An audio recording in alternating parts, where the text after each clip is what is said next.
Hey everybody, welcome back for another Eiyuden Chronicle update. So it's October 2021. Let's get to it. Hey there, heroes.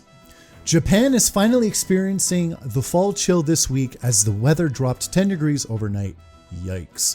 So let's heat things up with a new batch of October updates. Tokyo Game Show Roundup. Right, we did get all that info about Rising during the game show. Tokyo Game Show was a busy time for us, and we hope you all enjoyed what 505 games had to show. And if time zone differences got in the way of keeping up with all those updates, worry not, you can find everything shown right here. Production updates. Background concept art, Desert Border Road. Ooh, damn. That is some gorgeous concept art. Everything's kind of got like that bit of a spiral look to it almost, just because of the different color variations and the different strata of rock. Looking good. Comment, Murakami. Today I'd like to show you a beautiful naturally occurring maze near the desert area. The dry terrain will present an array of challenges to halt your progress. Wait, I'm getting carried away. I myself love RPGs, but I'm not too good with mazes. I have no sense of direction. I'm sure to lose my way in the mazes of Eiyuden, so to prevent boredom, I at least want to prepare some beautiful scenery, LOL. Murayama's monthly development report. Personally, I feel that storytelling in games is quite different to that for TV series or novels. Of course, the way stories are created changes depending on the medium.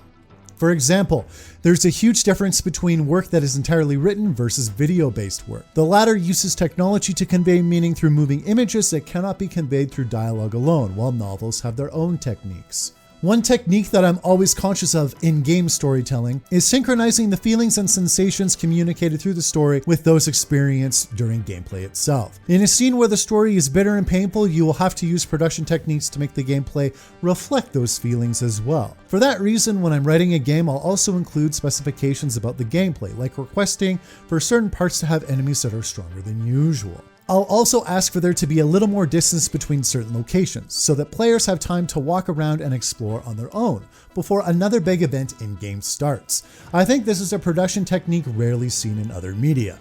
On the flip side, I sometimes work on synchronizing how the story develops with the gameplay aspects. In an RPG, players are guided along a single path in terms of both the story and gameplay during the beginning stages. This is so players don't get lost right at the start. However, at some point, players start to be given more choices and more freedom in where to go and how to enjoy the many different aspects of the game. Stories for games are also written in a way that complements this format.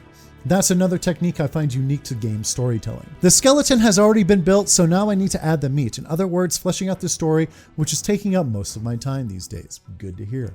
A word from the team. Hello everyone, I am the games director Komuda. It seems to be getting colder and colder recently. The other day I had some freshly picked ginkgo nuts and shochu. It really feels like fall now. It's the season of delicious food. As for the work on Eiyuden, we are currently in the process of making a prototype that connects up each element in the early stages of the game, and responding to various issues that have come to light during testing, like how to view the world map, the towns and dungeons, camera work for the demo, managing the positioning of the characters and height differences during battle, and so on.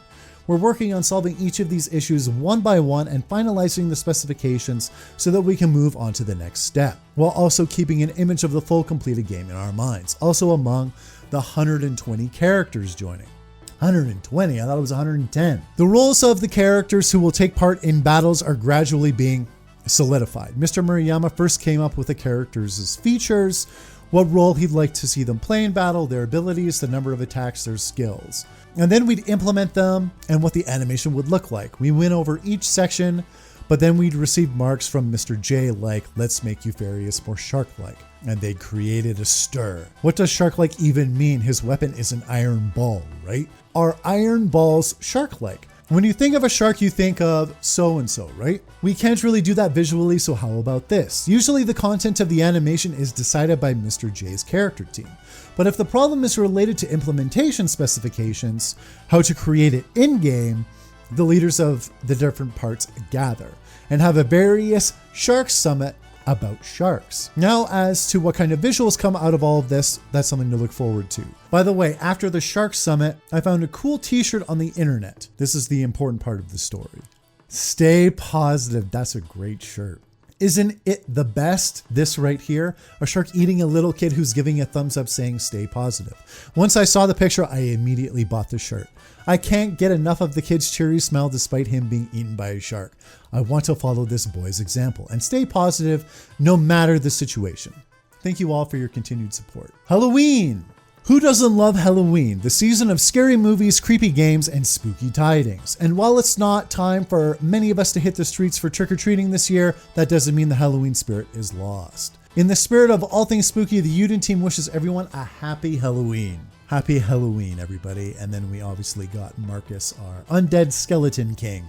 Oh, Eupharius is dressed as a ghost too. And that's it. Oh, damn it. Such a light update. Nothing too crazy, just some of the in and outs of development, how the characters work, how he's approaching the story, and no character profile. And that's something I always look forward to, but none this month. And I was kind of wondering if they were going to keep them going throughout development or not, but apparently not.